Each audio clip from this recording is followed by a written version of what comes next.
então acho que não teve contagem. Vamos lá. Boa noite, Júlia, boa noite, Alan. Sejam bem-vindos aqui na nossa aula aberta da Confraria do Agro. Boa noite, Ana, boa noite, Alan. Prazer estar aqui, né, mais uma vez, para a gente poder trocar experiência aqui, né, nesse bate-papo hoje, falando sobre práticas de engajamento. E bem-vindo, Alan, aí, né, por ter aceitado o nosso convite para estar aqui com a gente hoje. Boa noite, Ana. Boa noite, Júlia. Gente, o prazer é todo meu. Espero que seja um momento riquíssimo aí de trocas. Obviamente, a gente não tem certo ou errado, a gente tem os aprendizados que a gente adquire aí ao longo da carreira. Então, espero que seja uma troca mútua com quem está aí com a gente e a gente aqui do outro lado. Isso aí, muito bom. Vamos, antes da gente entrar especificamente aqui no nosso tema, né? Vamos, enquanto o pessoal vai chegando, a questão dos motores, eu queria só falar assim que essas aulas acontecem aqui pelo YouTube da Confraria, com uma frequência quinzenal, então todo mundo é muito bem-vindo para vir compartilhar com a gente, trocar com a gente, no Comitê de Gente e Gestão da Confraria do Agro, que é um comitê fechado, mas que quinzenalmente a gente abre as portas para quem quiser chegar. Manu já chegou. Oi, Manu, boa noite, bem-vinda. Boa noite, acho que só lembrando também, né, Ana, que é importante quem estiver acompanhando aí ao vivo com a gente, fique à vontade também para ir mandando pergunta, né, nos comentários aqui no chat, que a gente vai trazer aqui para a nossa discussão com a Alan também, né?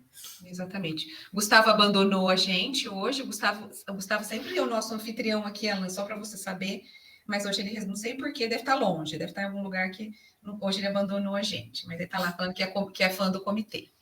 Então vamos lá, Alan. Para a gente começar, eu vou pedir que você se apresente, conte para o pessoal quem é você, um pouquinho da sua experiência, depois a gente entra no bate-papo, e quem estiver aqui com a gente já vai entrando e colocando pergunta junto com a gente também. Bom, gente, eu já vou começar contando uma curiosidade. Trabalhei no agro por quase 5, 6 anos, mais ou menos, da minha carreira profissional, e até estava conversando com uma pessoa esses dias que o agro realmente é algo que me conquista, então eu gosto bastante desse movimento.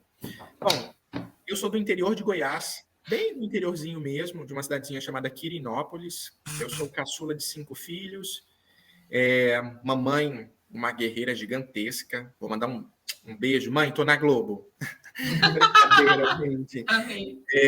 Bom, falando um pouquinho da minha trajetória, eu comecei a minha trajetória como jovem aprendiz, quando eu tinha 15 anos, no RH, numa usina de cana-de-açúcar. E foi aonde eu permaneci por quase 5 anos, trabalhando justamente no setor sucroalcooleiro. Foi a minha experiência no agro. Eu passei aí por 3 grandes operações sucroalcooleiras, vivendo inclusive processos de startups. Então, vivi aí alguns momentos bem bacanas e muito ricos. Depois, eu saí da indústria sucroalcooleiro e fui para o varejo. Meninas, mas eu fui para o varejo em 2015, quando o mercado despencou do Grand Canyon. Eu costumo brincar que ele não caiu, ele despencou do Grand Canyon. Então, foi um desafio gigantesco no sentido de como engajar, como motivar consultores comerciais no momento de crise, onde o market share é extremamente baixo, a margem era baixíssima, você tinha ali uma venda de um Onix, que era um carro super popular na época, com lucro de R$1.000 pro concessionário, então era extremamente baixo mesmo, mas fiquei no varejo por aproximadamente quase 4 anos, e depois a indústria me chama de novo e eu volto para a indústria. Só que dessa vez eu volto para a indústria de cimento. Eu fui para uma cimenteira, uma mineradora misturada com cimento, né? Porque a gente tem a mineração também, aonde eu fiquei por 4 anos e tive a oportunidade de conhecer vários lugares. Mas a mamãe costuma dizer que eu sou mais rodado que moedinha de R$1. No bom sentido, claro. Tive a oportunidade nessas experiências profissionais aí de conhecer diversos estados. Já morei em 8 estados brasileiros. E permaneci, como eu estava dizendo, na indústria por 4 anos, na indústria de cimento. E aí eu saí da indústria de cimento e mergulhei de cabeça. E sou absolutamente apaixonado pela energia. E hoje eu trabalho numa holding, num grupo, né, que hoje a gente já está aí considerado como uma multi-utility, atuando nos segmentos de distribuição de energia elétrica, geração distribuída, renováveis, saneamento, telecom, serviços, tecnologia, O Grupo Equatorial é isso. Nós somos multifunções, um crescimento absurdamente acelerado e que tem me motivado bastante. Então, eu estou aí há quase 2 anos já no Grupo Equatorial. Estava no Pará, em Belém, e aí de Belém vim para Brasília e estou em Brasília há 1 mês e pouquinho, mais ou menos. Mas hoje eu estou aqui no Maranhão, São Luís, uma cidade absurdamente linda e quente. Mas muito. Mas você gosta do quente, né? Você já falou para mim que você gosta do quente, estava sentindo falta do calor. Prefiro. Confesso que o retornar para Brasília agora, que é uma regiãozinha mais fria, tem me deixado um pouquinho doente às vezes. 13 graus foi difícil readaptar. Muito bom. Então vocês perceberam por que ele é rodado, né, gente? Estava no Pará, foi para Brasília, hoje está no Maranhão. Então a pessoa realmente rodou. Ana, já morei em Goiás, Mato Grosso do Sul, Distrito Federal, Minas Gerais, São Paulo, Sergipe e o Pará. 8 estados. Olha isso. Bacana, experiência. Eu costumo dizer, Júlia, para o Alan, assim, que ele é um jovem talento, porque ele é super jovem, um cara com uma carreira assim, exponencial. Então vamos lá, que eu acho que ele vai poder contribuir muito com a gente aqui hoje. O Alan, a gente está falando de engajamento, porque como que a gente trata os temas, né? Quando a gente começou o Comitê de Gestão, a gente definiu pautas importantes nessa pegada aí, né, de gestão de pessoas. E aí a gente veio trabalhando né, desde o começo do ano, trabalhando algumas pautas desafiadoras para nós, né, da área de gente. Começamos com geração, falamos bastante de competências da liderança, e agora chegamos, então, nessa questão de engajar, que eu particularmente tenho visto que é um grande problema, né? Estamos tendo muita dificuldade de manter o nosso público com um nível de engajamento legal e com um nível de engajamento que dure, porque eu vejo assim muito pico, sabe? Que de repente está super empolgado, no dia seguinte, já não quero mais nada, não é o que eu queria, não é bem assim, né? E assim vai. Então, por isso que a gente está tratando hoje essa pauta aqui, e a gente queria entender um pouquinho na prática, né? Porque eu acho que o comitê é muito para isso, na prática, o que a gente pode fazer no dia a dia para engajar a turma. Acho que é isso, né, Júlia? É isso, né? E acho que principalmente assim, para a gente começar, né? Como a gente falou, essa questão, a gente fala engajar, né? Acho que um desafio que a gente vivencia muito hoje nas empresas, acho que não só no agro, né? Você ali tá na energia também, né? A gente fala energia, mas é agro também, né? Tudo tá meio envolvido, mas a gente vê que tem esse desafio, né? De engajar e principalmente as novas gerações. Né, o pessoal fala, né? O pessoal mais, às vezes a nova geração é mais imediatista, né? Então pula muito de empresa para empresa. Então, como é que vocês estão trabalhando isso, né? Aí na empresa de vocês, esse lado de como engajar essas novas gerações, né? Como trabalhar essa questão, às vezes tem pessoal das gerações mais antigas, gerações mais novas, que às vezes tem também conflitos, né? Enquanto como unir, como vocês estão trabalhando unir também essas questões, né? Do que é né, as gerações anteriores têm experiência, têm tradição, e as gerações mais novas a gente vem com inovação, né? Querem inovar, tem gás nesse sentido, um pouco mais criativos. Como é que vocês estão trabalhando isso aí dentro da empresa, né? Que práticas vocês têm adotado para isso? Oi, Júlia, esses dias eu estava falando com alguns colegas sobre geração, e aí a gente estava falando sobre essa geração mais nova, né? E aí eu ouvi um termo legal, é a geração dos BIs. Porque realmente essa galera de mais nova está aí fascinado e estão apaixonados pelos BIs. Mas vamos lá, gente. Bom, quando a gente fala de gerações, eu acho que primeiro a gente precisa deixar claro que não só para a geração especificamente, mas eu não consigo falar de diversidade quando vocês trazem esse tema de geração. Porque eu acho que é extremamente a gente observar também que também é um público diminuído.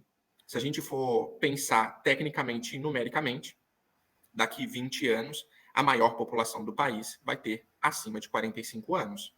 Então, a gente precisa olhar para esse público de uma forma efetiva e entender suas particularidades. Eu acho que trabalhar essa unificação, ela é extremamente desafiadora. Você unir essas duas gerações, olhando quem é de uma geração mais nova para uma geração mais antiga. Eu aposto muito nas particularidades. Eu acho que você não pode ir no extremo de uma ponta à outra. Ou seja, eu vou dar exemplos simples. Se eu tenho uma geração mais nova que hoje tem um movimento de carreira muito mais acelerado, eu preciso desenvolver programas ali internamente que essas pessoas percebam isso de alguma forma, que a sua carreira vai ser acelerada. Porque senão ele vai sair e ele não vai ficar na empresa. Mas, ao mesmo tempo, se eu ainda tenho uma geração que ainda visualiza movimentos mais longos, movimentos mais duradouros, a empresa que eu vou entrar, vou fazer carreira, vou me aposentar, enfim, tá tudo bem, é sobre isso. Eu aposto muito no seja você o protagonista da sua carreira. Mas, trazendo práticas, eu entendo que programas simples de você empoderar mentorias internas, então você traz ali gerentes, diretores, superintendentes, com um know-how e com uma habilidade para desenvolver, para programas de mentoria, para que essa geração entenda que ali tem uma oportunidade de aceleramento da sua carreira, para ele visualizar que tem espaço para ele, entendeu? Mas, ao mesmo tempo, eu olho para o outro lado, que é um público mais velho, aonde eu consiga, talvez, apresentar e desdobrar dentro da empresa programas de aposentadoria, para que as pessoas consigam visualizar que ele vai conseguir ter aqui dentro, quando ele finalizar o ciclo, uma aposentadoria mais tranquila, ao mesmo tempo ter também um benefício de previdência, que hoje públicos mais antigos observam muito esse benefício de previdência. Então, eu não acho que você, dificilmente na prática, você vai conseguir unificar isso de uma forma tranquila e singular. Eu acredito muito de você olhar nas particularidades. Então, desde apostar em ações para esse público, como eu disse, já fiz ações nesse sentido de mentorias, obviamente atrelando isso à avaliação de desempenho, potencial, olhando ali esses 2 pontos, mais especificamente para esse público mais jovem, que está com uma carreira mais acelerada. Mas é claro que eu também trago aqui uma sugestão de você sempre ter um olhar para processos de porta de entrada, o seu processo de recrutamento e seleção, essa galera que está chegando agora num processo de entrevista. Eu tenho estagiários que já estão me perguntando quais são as minhas práticas de SD dentro da empresa. Porque ele quer entender se ele vai poder ser o que ele é aqui dentro. Porque se ele não puder ter tatuagem, usar o seu brinco, ter o que ele quer e como ele quer, dificilmente ele vai estar aqui. Eu vou contar uma história rapidinho, bem curtinha. A minha amiga me contou que ela estava em casa e a filha, com uma coleguinha da escola, estava conversando sobre o que elas queriam ser quando crescer. E elas falaram assim, eu quero ser algo que eu possa usar o meu celular o tempo todo. E aí a outra falou assim, eu também quero. E aí a mãe dela, minha amiga, né, falou assim, filha, mas na empresa você não pode ficar no celular, a mamãe trabalha e a mamãe não fica no celular o tempo todo. E elas rapidamente falaram, mamãe, então eu não vou trabalhar numa empresa que eu não puder usar o meu celular o tempo todo. Então, a gente vai ter que se adaptar, porque essa geração está vindo, e se a gente não olhar as particularidades, dificilmente a gente vai conseguir reter essas pessoas. O Alan, enquanto você estava falando, eu pensei numa coisa, essa história da mentoria, eu acho fantástico, né? E assim, a geração mais nova, eu enxergo que eles já têm essa necessidade, assim, de autoafirmação, né? E eles são muito empoderados. Eu acho que a geração mais nova é muito mais empoderada, por exemplo, que a minha. Eles têm uma coragem mais forte. Se expressar mais, eles se expressam, né? Eles não guardam, assim. Né? E aí, o que eu queria trazer é o seguinte, eu tô vendo práticas, gente, de empresas que estão colocando eles mentorando os mais velhos, né? É a mentoria reversa que a gente fala. Então, ok, quando a gente pensa em mentoria, a gente pensa na mentoria tradicional, né? O gerente mentorando o analista, mentorando, sei lá, né? O jovem. Só que já tem algumas empresas fazendo o contrário, porque aí você faz justamente isso, né? Você coloca aquela pessoa como protagonista, coloca aquela pessoa à frente de um projeto, onde ela senta numa cadeira na frente de um diretor e ela vai mentorar o diretor em competências justamente para aquele diretor conseguir lidar com outros como ela. Eu acho isso fantástico. Fantástico. Não é a minha realidade, do meu local de trabalho, né? Mas já tem bastante empresa fazendo isso.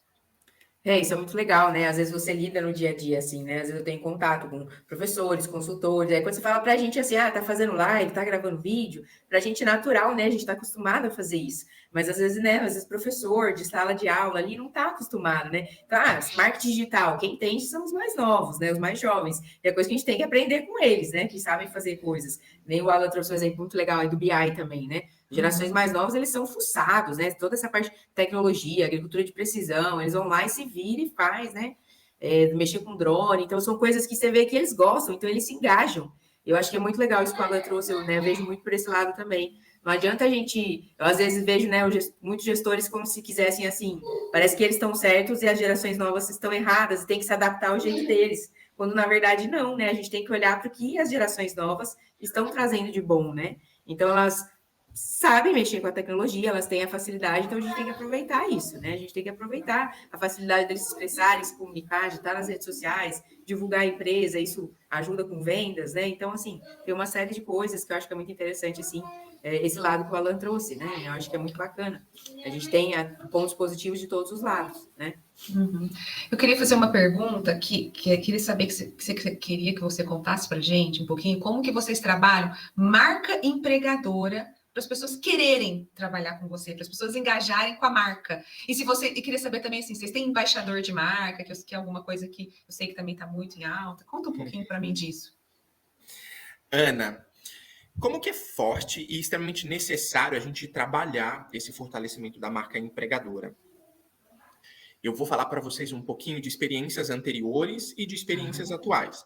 Falando de experiências anteriores, né, eu venho de uma outra empresa que era uma multinacional brasileira, mas com operações em vários países, uma empresa que viveu um processo de completar 100 anos extremamente marcante e que mudou totalmente ali o seu modelo cultural, competências, enfim.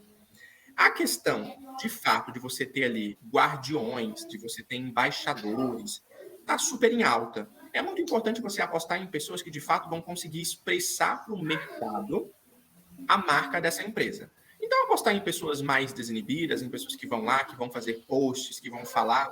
Obviamente, você pode construir todo um contexto, levar esses embaixadores, treiná-los, estabelecer ali planos de fundo para LinkedIn, para foto de perfil de LinkedIn. As empresas estão apostando muito no LinkedIn em relação a isso.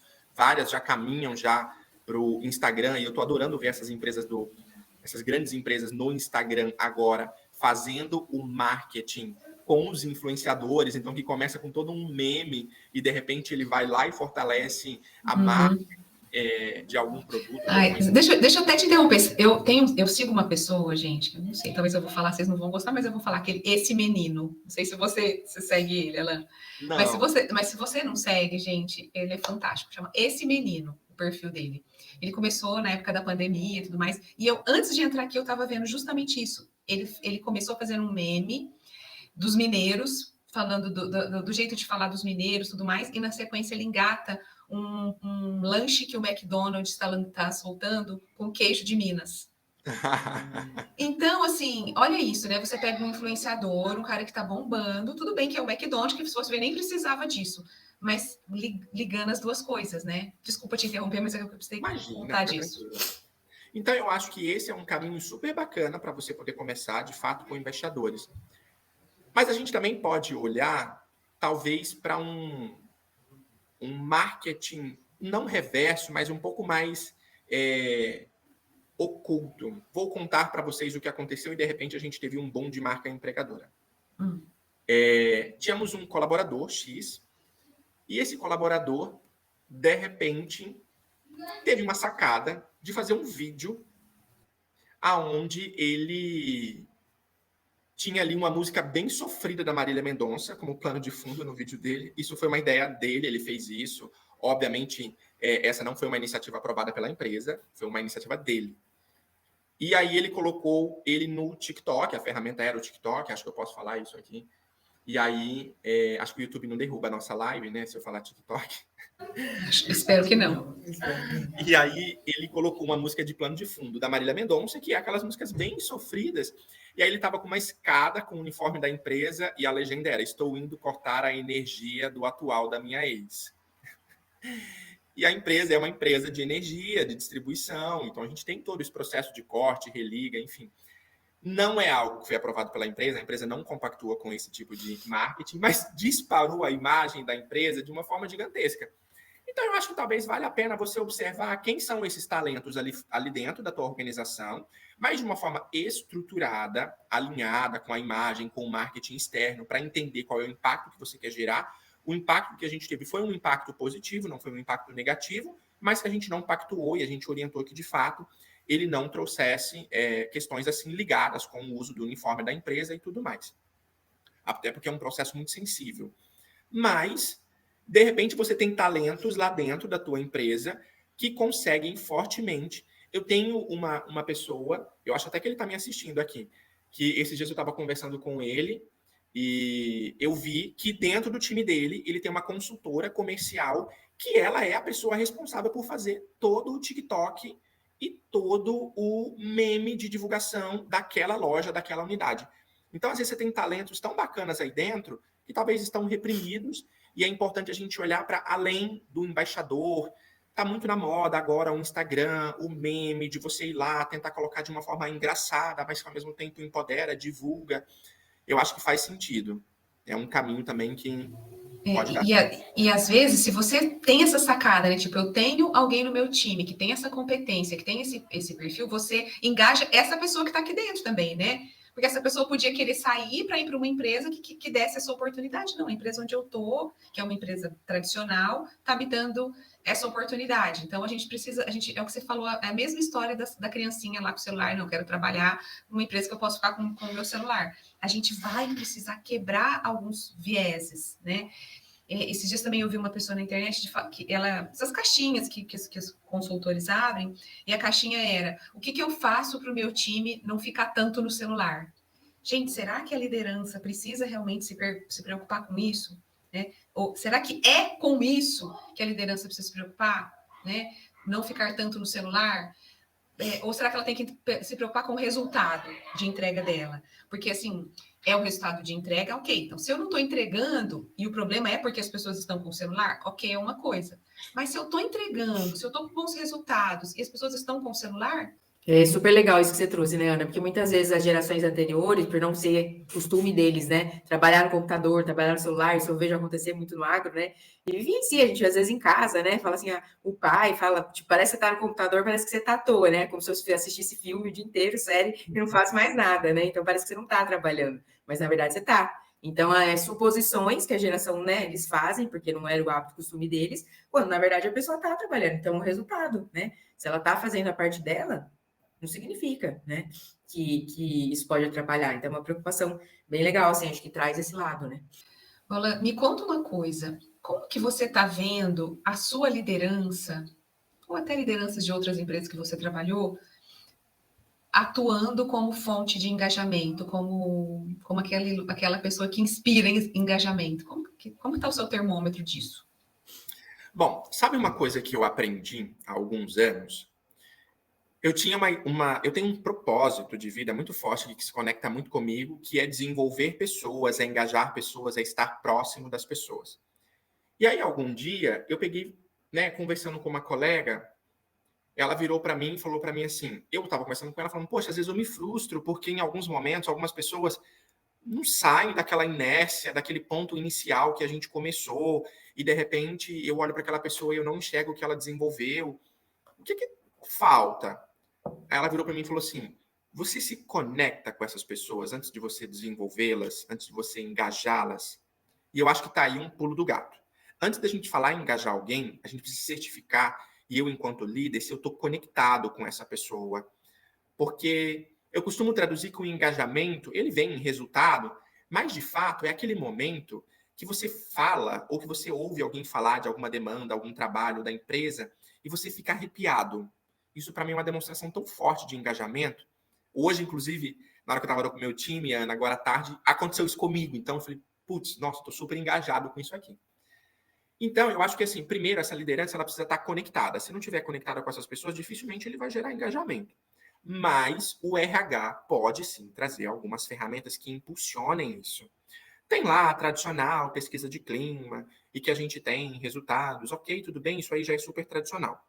Mas eu queria trazer para vocês uma prática super bacana que a gente implantou agora recentemente, que foi uma prática onde a gente está trabalhando o desenvolvimento e o reconhecimento das lideranças, só que eles precisam engajar o time deles o tempo inteiro, porque se eles não engajarem o time, eles não vão conseguir atingir o objetivo. É um programinha simples que a gente implantou dentro da organização e ele se chama Liderança Classe A. E esse programa, ele move a liderança a trabalhar indicadores de pessoas como hora extra, banco de horas, feedback, universidade corporativa, para impulsionar essas pessoas a serem protagonistas da sua carreira. Enfim, cada um desses indicadores tem ali as suas regrinhas de pontuação, onde ele pode pontuar até 1000 pontos. E De acordo com a pontuação que ele faz, ele é classificado como líder classe A, classe B e classe C. E esse reconhecimento acontece mensalmente na presença do presidente. Imagina se algum gestor quer ser reconhecido como classe C na frente do presidente. Só que para ele conseguir, por exemplo, atingir a pontuação máxima na universidade corporativa, ele tem que engajar o time dele a estar lá dentro, a fazer os cursos da universidade, a fazer os treinamentos da universidade. Ele precisa dar os feedbacks mensalmente para o time dele, num percentual X, no mínimo, para ele poder atingir a pontuação dentro do desafio do feedback. Então, a gente implantou um programa que está voltado para a liderança, mas aí olha os resultados que a gente começou a ter. Universidade corporativa, crescimento de 900% em 5 meses. Pergunta feedback na pesquisa de clima. Quando a gente comparou 21 contra 22, a gente teve um crescimento de 13 pontos percentuais. Quando a gente olha para banco de horas, uma redução de 70% em 6 meses. Esse cara está mais engajado, está mais feliz, ele tem mais tempo, ele consegue ficar mais tempo com a família dele. Enfim, a gente implantou um programinha simples, que o reconhecimento no mês é um certificado, no ano é um botão que ele coloca no crachá, e automaticamente ele engaja ali o time dele mensalmente para que ele consiga atingir os objetivos dele, e ele tem reflexo em pesquisa de clima, em universidade corporativa, hora extra, banco de horas, enfim, em vários outros indicadores que mostram diretamente o reflexo do engajamento da equipe dele. Fantástico. Esse programa eu acho maravilhoso. Muito legal esse exemplo, né? Show de bola. Acho que eu vejo assim, bom, hoje, né, a gente sabe assim, uma necessidade natural do ser humano é essa questão do reconhecimento, né? Todo mundo se dedica e quer ser reconhecido por um bom trabalho. Isso é uma coisa que é natural, né? Do ser humano todo. Então, assim, a pessoa ela se engaja naquilo que eu vejo, assim, né? Entendo que a maioria se engaja quando ela vê um benefício, o que ela vai ganhar com aquilo, né? E quando, na verdade, você fala, você tem a possibilidade de ganhar um reconhecimento, né? Então, a pessoa, ela, naturalmente, ela vai querer fazer também, né? Até agora, a Ana citou o negócio do McDonald's, eu falo assim, né? Quem, tipo, trabalha no McDonald's não quer aparecer com o funcionário do mês, né? O quadrinho lá, a pessoa quer. Então, ela vê o outro aparecendo, ela quer aparecer também. Então, ela vai correr, se engajar para fazer o melhor dela, para estar com o funcionário do mês próximo, né? Então, esses exemplos positivos, né? Eles estimulam, eu acho isso muito bacana. Eu falo que muitas vezes as lideranças trabalham em punir quem está errado, né? Ou só dá o feedback quando a pessoa faz coisa errada, mas e quem está fazendo certo? Vamos estimular os exemplos que estão legais, né? E isso você incentiva os outros a quererem fazer também e ter esse reconhecimento, né? Eu acho que, assim, né, um pouco nessa linha aqui, a gente comentou um pouco sobre a questão da marca empregadora, né? Assim, falando isso, eu vejo isso também muitos desafios. Muitas vezes os gestores das empresas falam quanto tá difícil você conseguir atrair pessoas, né? Principalmente esses mais jovens. E eu achei legal esse fato de falar, ó, tem que estar nas... E aí você ainda vê, tipo assim, você vai procurar, a empresa não está na rede social, não está no Instagram, não está no Facebook, não está no LinkedIn. Eu falo, gente, mas então vocês estão procurando, tem que estar lá, porque os jovens estão lá, eles estão acessando, tá lá o dia inteiro, né? Então, o melhor lugar para você encontrar é onde está lá, né? Então, fora essa questão de trabalhar as redes sociais, né? Trabalhar essa questão, o que mais vocês têm feito, né? Assim, como é que tá para vocês? Se tem desafio para atrair pessoas profissionais e como é que vocês estão trabalhando isso, né? Bom, sem sombra de dúvidas, Júlia, esse desafio, eu acho que ele ainda vai perdurar por muitos anos. E muitos e muitos. Quando eu olho para práticas, eu posso dizer para vocês que em 15 anos de carreira, humildes 15 anos, eu nunca vi o LinkedIn tão ativo quanto eu vejo ele nos últimos anos. Nunca. E olha que, se eu for olhar no meu celular quais são as redes que eu mais passo tempo, eu passo mais tempo no LinkedIn do que no Instagram. E eu nunca vi ele tão ativo. Então, eu entendo que tanto empresas quanto profissionais, por favor, se você ainda não está olhando para o LinkedIn, olhe para o LinkedIn, que é importante. Passou da hora de você olhar. Eu acho que é muito importante a gente estabelecer esse contato com quem está ali para deixar isso aceso no momento que eu tiver as oportunidades. Agora, a gente também tem outras plataformas de busca de inteligência, como a Gup, que está aí como uma das plataformas mais utilizadas e está super na moda. E, de fato, a gente consegue colher resultados muito efetivos. Posso dizer por experiência própria, a Gup possui um sistema de controle e de caminhos. Apesar de você ver ali, às vezes, algumas publicações no próprio LinkedIn do pessoal colocando, nossa, mas o que é aquela quantidade de etapas? Não é a Gup, aquilo ali é a empresa, que daqui a pouco está perguntando o signo do empregado para ele poder entrar na empresa. Então, eu sou totalmente contra isso, detesto e acho isso extremamente desgastante, você ter ali 200 mil etapas para um processo seletivo. Para mim, não faz sentido nenhum. Mas a GUP é algo que eu destaco, que de fato gera bastante resultado aqui para mim, e o LinkedIn, sem sombra de dúvidas, me traz resultados incríveis, principalmente olhando aí para posições mais estratégicas, posições mais sêniores. O LinkedIn, ele deu um salto. Não consigo te afirmar efetivamente se a pandemia contribuiu para isso, porque as pessoas ficaram mais isoladas e investiram mais tempo, e infelizmente mais pessoas desempregadas. Mas definitivamente o LinkedIn está muito mais atrativo do que ele estava antes. Muito bom. Ó, vou ler a pergunta da Lívia. Ela pergunta lá, Alan, você comentou sobre identificar os interesses das pessoas que podem ser diversos. Você sugere algum mecanismo para balizar esses interesses para não privilegiar um público em detrimento do outro? Tá, ótima pergunta, Lívia. Obrigado. E eu acho que eu não tenho uma única resposta, Lívia. O que eu posso trazer para você? É óbvio que você pode atuar ali em cima de uma pesquisa de clima. De repente, você também pode ter ali um senso de diversidade para você conseguir ter as informações mais pautadas nessa linha de geração, olhando mais o geracional. Então, eu acho que o senso de diversidade e inclusão, ele faz mais sentido. Mas, né, já falei aí, pesquisa de clima, senso de diversidade, mas, ao mesmo tempo, eu acho que tem aquele tato e aquela essência que o RH tem, que ele não pode perder. Ele precisa estar lá na área para ele poder sentir e saber se isso está fazendo sentido, se não está, se de fato vai agregar valor para aquele público, se não vai, se de fato está fazendo sentido para aquela geração, se não está fazendo. Mas eu acho que seria aí 3 caminhos que para mim faria bastante sentido. Mas eu não iria só no tato do RH. Eu acredito muito em números. Eu acho que as coisas precisam estar numéricas. Hoje de manhã eu estava assistindo uma das palestras que eu tive com o meu time hoje, e a gente falou muito sobre o RH há alguns anos atrás, aí há 15 anos atrás, falava de um RH olhar indicadores, olhar números, área de treinamento, olhar números. Meu Deus, né? Era um sacrifício, esse não é o nosso status quo, não faz sentido. A gente está aqui para ministrar o treinamento de comportamento, aqueles treinamentos vivenciais, e é isso. Não, precisa de número, né?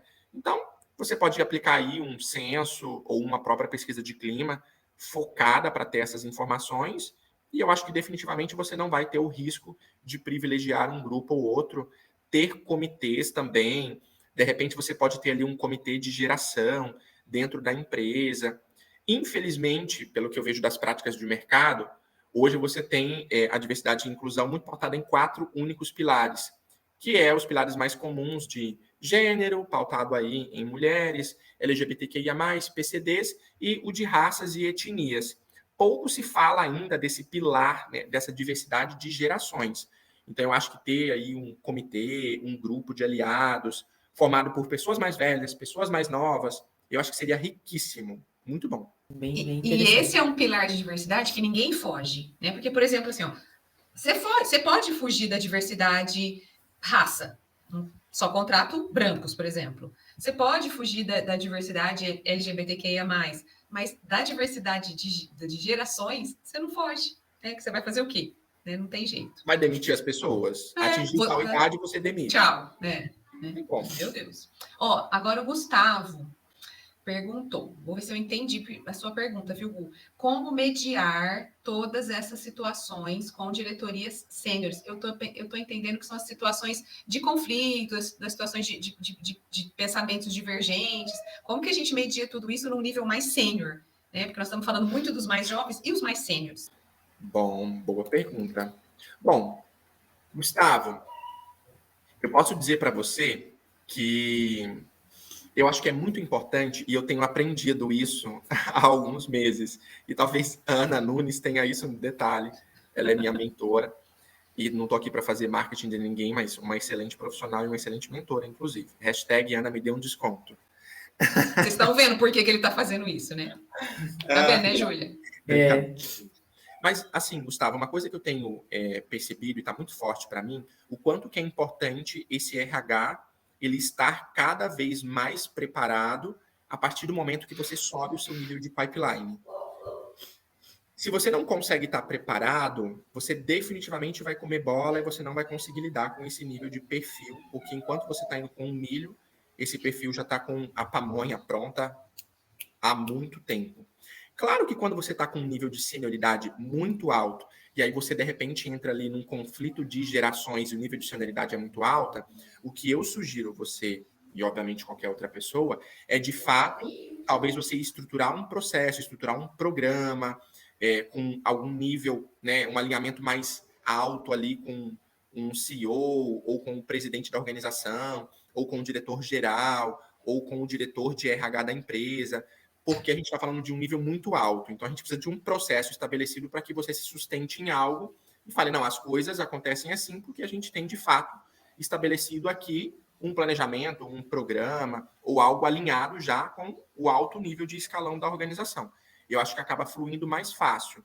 Mas ainda volto a dizer que se, de fato, esse RH não estiver tão preparado quanto, e aí eu falo por experiência, tá? A Ana disse que a gente poderia sofrer juntos aqui. Esse é o momento que eu vivo claramente atual no meu momento de carreira. Hoje eu sou gerente de gente e gestão, olhando alguns processos corporativos, mas enquanto BP eu atuo para a diretoria sênior. Então eu tenho 9 diretorias mais uma vice-presidência. Aonde que para mim está muito claro que o nível de senioridade que eu estou lidando é totalmente diferente do chão de fábrica que eu sempre estava adaptado. Era o meu habitat natural. E sinto que eu tenho que estar muito mais preparado, de fato, então conhecer esse conflito, entender como é que isso se deu, como é que isso aconteceu, tentar criar ali um rapport, uma conexão na largada, para ter uma confiança com esse diretor e ter uma abertura para que ele me traga qual que é o incômodo. Porque, no final das contas, nesse nível, é você administrar o conflito. Tem duas coisas que você falou que eu concordo muito, né? Que é a questão da confiança. Você precisa ter um laço de confiança com esse público, porque, gente, se eles não confiarem na gente, eles não vão abrir informação, eles não vão muito menos mostrar vulnerabilidade. Por exemplo, você acha que um nível desse mostra vulnerabilidade se ele não tiver uma extrema confiança, né? E, ao mesmo tempo, eu acho que a gente tem que confiar na gente, que isso é uma coisa que a gente conversa, né, Alan? Eu preciso confiar em mim para eu chegar também empoderada para falar com esse cara. Porque se eu chego coitadinha para falar com esse cara, ele não vai me dar moral. Né? Então, acho que são duas coisas importantes. Criar a relação de confiança, mas para isso você vai ter que ter uma autoconfiança também muito grande. Isso é muito legal, acho que eu concordo nesse sentido, né? São coisas que, né, a gente vem pensando um pouquinho nas vivências, experiências, né, Ana? Acho que esse lado mesmo que você falou, também da autoconfiança, né? E de se posicionar e saber e trazer exemplos, né? Então, de outras situações que a gente vivenciou e deu certo, né? Não ser aquela que, tipo, muitas vezes a gente, quero ficar bem, então às vezes você abaixa a cabeça e aceita, né? Não, ter um posicionamento, né, firme, trazer exemplo do que funcionou, vamos testar, e a confiança também concordo, acho que faz muito sentido, né? O Alan, conta pra gente, porque assim, ó, você acabou de falar de sofrimento, e nem tudo são flores, né? Até agora você contou aí projetos lindos, né? Líder classe A, tudo certo, tudo maravilhoso, né? Ganha prêmio, é eleito lá top influencer, que o Alan é desses, viu, gente? Depois vocês vão lá no LinkedIn dele, que vocês vão ver que ele é desse. E aquele que te frustrou, sabe? Teve algum projeto que você criou lindamente e tipo, não foi para frente, ninguém comprou, tive que guardar e pôr na minha gavetinha? É difícil falar sobre isso, né, Ana? A gente tem dificuldade de falar no que não dá certo. E hoje, por coincidência, eu estava no almoço falando, gente, vamos fazer um compromisso? Vamos normalizar mais o erro? Como que a gente vai falar de inovação se a gente não errar? Como é que a gente vai incentivar os colaboradores a inovarem, né? Se eles não puderem ter essa abertura de errei, deu errado, não funcionou. Mas enfim, vamos lá. Claro que eu tenho vários, não tenho só um não, Ana, tem vários projetos que não foram para frente, que não funcionaram de fato, não deram certo. Eu acho que eu tenho um projeto super bacana, quando bacana entre aspas, porque não deu certo. Era bacana para mim, né? E foi exatamente assim que eu cheguei na empresa. E aí eu vou contar, e para mim ficou muito claro porque não deu certo e onde eu falhei. E eu cheguei na empresa com gás, meu Deus, eu vou transformar o universo, que a Ana já me conhece, eu quero abraçar o universo e vamos para frente. E logo eu pensei, poxa, cara, a gente precisa trabalhar a sucessão aqui dentro, porque eu preciso, ao mesmo tempo, manter quem está aqui, ao mesmo tempo, estabelecer as pessoas que vão estar ali quando esses saírem, e o que eu vou fazer para engajar e manter esses que foram mapeados como sucessores, sem o movimento, a permanecerem dentro da empresa. E aí eu fui lá, construí um projeto que eu chamei de um nome X na época, que era um projeto focado em mapeamento de sucessores, era MARPS, se eu não me engano, que era mapeamento de sucessores e potenciais, mapeamento de potenciais sucessores, alguma coisa assim, na época. E aí a abreviação era MARPS.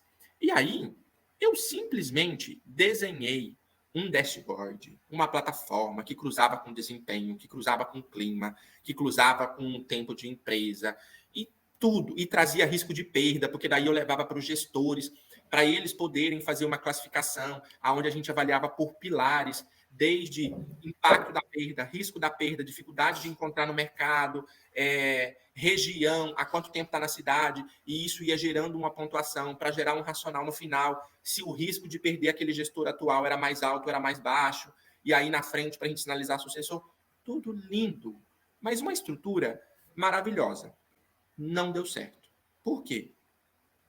Por uma coisa simples. E é um ambiente onde a gente vai contar, eu não alinhei com o corporativo.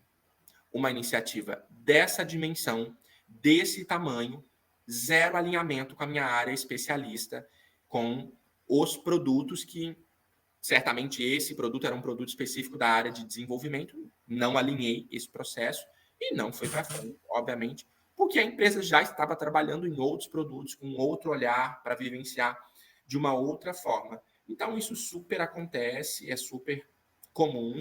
Tem outros, fico aqui pelo menos mais 30 minutos falando só do que não deu certo. E essa história de alinhamento, né, é muito importante, né? Você Não, e eu fico imaginando que eu estava ficando até cansada só de ouvir você contar de tão completo que era um negócio. Eu fico imaginando a energia que você colocou para montar isso e depois ter que catar e pôr a violinha, né, no saco, a violinha no saco. E sabe o que foi pior, Ana? O pior foi que eu trabalho muito numa linha com o meu time de projetos. Então eu sempre pego alguém do meu time, cara, tá aqui tua missão. Teu projeto, tô pensando nisso, você topa, vamos. E eu peguei um BP na época de RH e, cara, topa demais, vamos e tal. Coitado. E quem construiu tudo isso foi ele. Eu trouxe ali a sacada, a ideia, e ele construiu. E depois, para eu administrar essa frustração, não foi fácil. Ele não pediu demissão, não? Não. Ai, que bom. Eu acho até que talvez ele possa estar me assistindo, mas ele não pediu demissão. Que bom. Não, eu também já fiz umas coisas assim. Também já tive ideias mirabolantes, que é a hora que eu vou lá apresentar, eles falam, não é o momento, não é para agora, não, mas isso aqui a gente já está pensando em fazer de outro jeito, né? Então, alinhar, né? O tal do alinhamento de expectativa é fundamental. Não, e hoje a gente tem um negócio que há um tempo atrás a gente não falava disso, mas hoje fala muito a história do protótipo. Né? Vamos prototipar, né? Porque talvez se você tivesse feito um protótipo pequenininho, ido lá vender o seu protótipo, eles já iam te falar, ok, lindo, tá lindo o seu protótipo, mas não é para agora. Eu já tenho um outro protótipo saindo, um igual ao seu protótipo saindo do forno aqui, né? E não teria jogado esse balde de gelo na cabeça do seu BP. A Lívia está falando que ela ficou chocada com a sua história. Acontece muito isso, né? Às vezes a empresa está no momento que é o financeiro, né? Não consegue investir agora. Então tem uma série de fatores que acontecem, né? E que às vezes a gente não está, né? Você está criativo ali, você está empolgado, né? Entusiasta daquele projeto, né? E aí posso contar aqui rapidinho um outro projeto, e aí eu também acho que é bem bacana, porque ele é bem focado em engajamento, e ele foi tão simples, deu certo. Até para acalmar agora o coraçãozinho da Lívia, deixar ela mais aliviada, que foi uma iniciativa que inclusive cruza com o lance da geração também. A gente tem aquela famosa feira de benefícios, que muitas empresas fazem nesse momento, na maioria das vezes com expectativa de gerar impacto ali num acordo coletivo, então faz pouco antes de um acordo, ou às vezes faz ali mesmo com aspecto de gerar impacto numa pesquisa de clima, faz um pouquinho antes. E aí a gente teve uma iniciativa, não foi minha, eu participei do projeto na época numa outra empresa, inclusive essa pessoa era um RH fantástico, ela terminou a missão dela aqui nesse universo e seguiu para um outro universo maior, mas ela trouxe uma iniciativa na época, onde ela nos envolveu, que foi transformar a feira de benefício num outro momento, num momento que gerasse engajamento.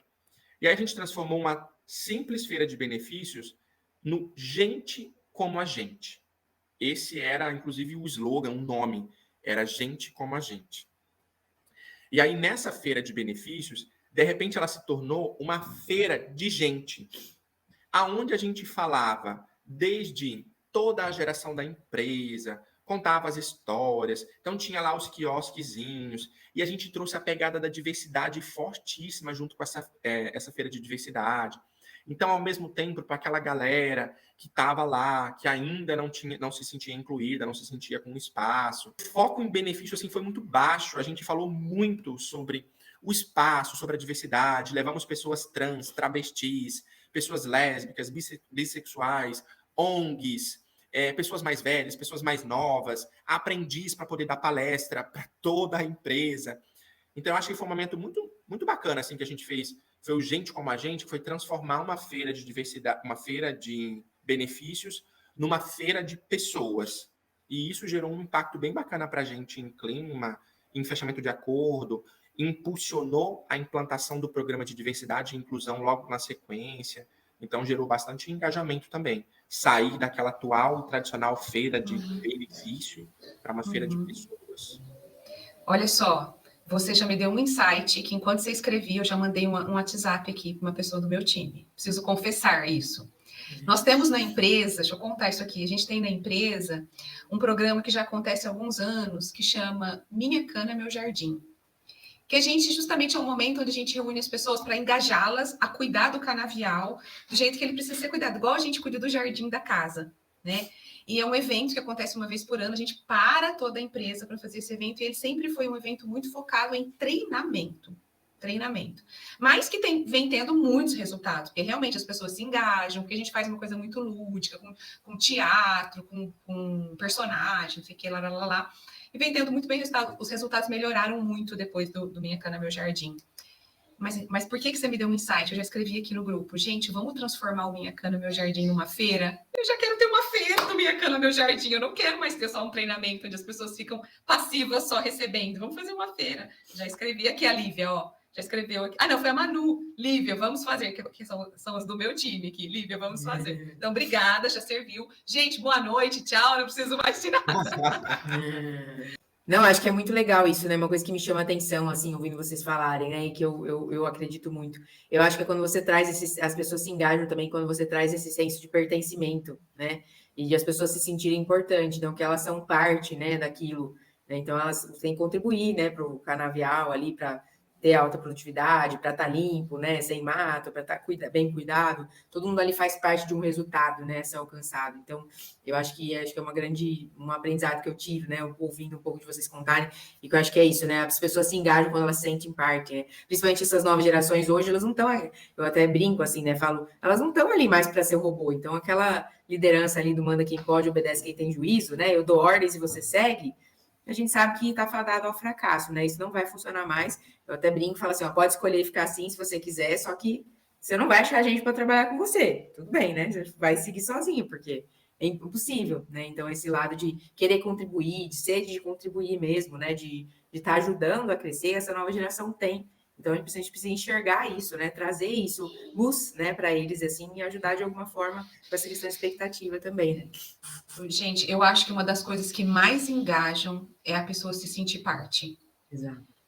Porque quando realmente eu sou só uma telespectadora, tipo, isso não é meu, é do outro, é o outro que está fazendo, é ele que quer. Vamos fazer tal coisa porque a Ana quer, né? Mas quando a gente envolve, né, e dá voz ativa para a pessoa, e põe a pessoa para entender que ela é parte, eu acho que isso é a grande... E tem coisas simples, né, Ana, que você consegue impulsionar ali. Muito. Gente, assim, às vezes a gente não tem tempo suficiente para falar de todas as práticas, mas às vezes a gente acha que é simples e que outras pessoas já devem fazer isso, mas tenho certeza que várias pessoas não. Mas um simples café com o presidente, um programa de reconhecimento numa reunião de resultado. A gente colocou aqui na empresa uma coisa que assim, eu não fazia ideia do impacto que isso ia gerar, que foi gente que brilha. No fechamento da reunião de resultado de cada área, a gente conecta o reconhecimento dessa pessoa com os nossos valores ou as nossas competências, trazendo que aquele profissional foi o embaixador do mês na competência X ou no valor X. Um certificado, uma coisa assim, singela. Não tínhamos. Meu Deus, isso gerou um impacto gigantesco. Na época, lá atrás, a própria estrutura corporativa, na época, me acionou e falou, poxa, vamos colocar isso como corporativo para a gente poder desdobrar para as outras unidades, para as outras operações. Mas você tem ali a pessoa arte, né? A pessoa está se sentindo reconhecida. Os grupos focais de clima, gente, passou da hora da gente parar de olhar para a pesquisa de clima só com resultado e montar um plano de ação com a opinião da liderança. Não faz sentido nenhum. Vamos montar grupos focais com pessoas que não são gestores, com pessoas que estão lá na ponta. É ele que sabe que o banheiro está quebrado, é ele que sabe que o teto está caindo, é ele que sabe que o computador está velho e ele precisa de uma estrutura melhor, de condições melhores, sabe? São coisas simples, mas que eu acho que geram um resultado muito bacana. Então, a moça, né, do cafezinho, a moça da limpeza tem percepções que às vezes a gente nem imagina que são importantes, né? Eu acredito muito no feijão com arroz, Júlia. Muito mesmo. Você sabe que a gente, na empresa que eu trabalhava antes, a gente fez também uma ação que a gente queria justamente dar voz às pessoas, né? E ao mesmo tempo a gente queria que as pessoas olhassem para a melhoria, que a gente tinha muito forte essa história da melhoria contínua. Então a gente começou a incentivar as pessoas a sugerir melhorias. E aí tinha alguns critérios, alguns quesitos, assim, né? O que é realmente considerado uma melhoria? Que não é só tirar a cadeira daqui e pôr ali, né? Então, a gente definiu alguns critérios e a gente começou a incentivar as pessoas a sugerirem. E aí, quando aquela ideia, né, aquela sugestão, ela passava pelo crivo e era considerada uma melhoria, olha só, a gente simplesmente fazia, colocava em prática a melhoria da pessoa, e aí a gente divulgava nas redes e tudo quanto é lugar, assim, você pediu, a empresa tal fez, e a foto da pessoa com a melhoria que ela tinha sugerido. Só isso. Você pediu, a empresa fez. Foto, ação, implantou, carimbou, pronto. Gente, isso gerou um movimento das pessoas dando sugestão e trazendo melhoria. Isso e melhoria é melhoria, né? Estou melhorando coisas. E é o que você está falando, não tinha nada. Não tinha prêmio, não tinha dinheiro, não tinha aumento salarial, não tinha nada. Só você pediu, a empresa atendeu, sua foto está aqui, a melhoria que você sugeriu, implantou. Olha isso é muito legal, né? É o reconhecimento, você vê, o reconhecimento, né? Essa parte das pessoas se sentirem importantes, sentirem parte, eu acho que, assim, é uma grande lição, né? A gente tem que estar o tempo todo, as pessoas estão se dedicando, né? E aí elas querem, né? É natural, a gente quer esse reconhecimento, né? Do ser humano. Pessoal, a gente está chegando no final aqui do nosso bate-papo. Quero saber se alguém mais tem alguma pergunta. Aproveite, fale agora ou cale-se para sempre. Mentira, não precisa não, pode chamar a gente depois lá nas redes sociais, continuar batendo papo com a gente. A Lívia falou que ela fazia também um que chamava Boas Ideias, na empresa que ela trabalhava. É isso aí, né? Alan, recados finais? Bom, gente, recados finais. Eu quero dizer o seguinte, eu estava vendo um vídeo esses dias, isso não estava no script, tá, Ana e Júlia? Mas eu gosto de passar algumas mensagens finais. Mas eu estava vendo um vídeo esses dias, ele falava sobre tempo. Tempo é uma coisa tão preciosa. E aí esse vídeo ele trouxe uma analogia do seguinte, ele conseguiu fazer um cálculo da média de vezes que você ia visitar o seu ente querido. Uma pessoa muito especial para você, ou a tua mãe, ou teu pai, um amigo, enfim, teu irmão. E qual é o tempo médio de vida do brasileiro versus esse tempo médio de visita que eu fiz para você até aqui. E com esse cálculo de engenheiros, e a gente não é de engenharia, a gente é de humanas, de repente veio o feedback que você tinha 60 dias completos com esse ente querido até que esse ente querido falecesse, ou você teria 10 dias completos com esse ente querido até que ele falecesse. E infelizmente, hoje está completando 2 meses que eu perdi o meu pai, mas não fiquem tristes com isso, eu estou em paz com isso. O papai seguiu para um outro plano, mas aproveitem o tempo de vocês com o que vocês gostam, com o que você gosta, com quem você gosta. Então, se você é um apaixonado por RH como eu, me adicione nas minhas redes sociais, que um dia eu vou chegar no nível de Ana Dulce e de Júlia também. Meu Instagram é @alanjohnny, com DHIONE, e o meu LinkedIn é Alan Moraes, desculpa, e você deve me encontrar lá com certeza, e a gente vai ter diversas trocas. Então fica aqui meu muito obrigado pelo convite e aproveite o tempo de vocês. Ai, querido, Alan. Mensagem. Você sabe, assim, né, que eu nem vou ficar me repetindo muito, porque você sabe que eu te admiro super, que para mim você é um cara, assim, fantástico, um ser humano fantástico e um profissional fantástico. Então, nós estamos juntos. Já tem gente me mandando mensagem falando que também quer ser seu amigo, tá? Aqui nos bastidores, gente, antes da gente entrar, eu falei que tudo que ele me pedir eu faço em troca dele ser meu amigo. Já tem gente me mandando mensagem assim, como que eu faço para ser amiga dele? Então, posiciona ele nas redes sociais que ele vira amigo, né? Júlia. Certeza. Bom, prazer conhecê-lo também, Alan, né? E ter você aqui com a gente, contribuindo, com certeza enriqueceu, né, o nosso bate-papo aqui. A gente sempre aprende, né, algo novo. E obrigada, né, pela participação aqui com a gente. E um prazer, né? E fica de portas abertas aí, em próximas oportunidades também. Obrigada pela sua disponibilidade aí, pelo seu tempo. Obrigado, gente. Obrigada a todos. Beijo, Boa noite. Beijo.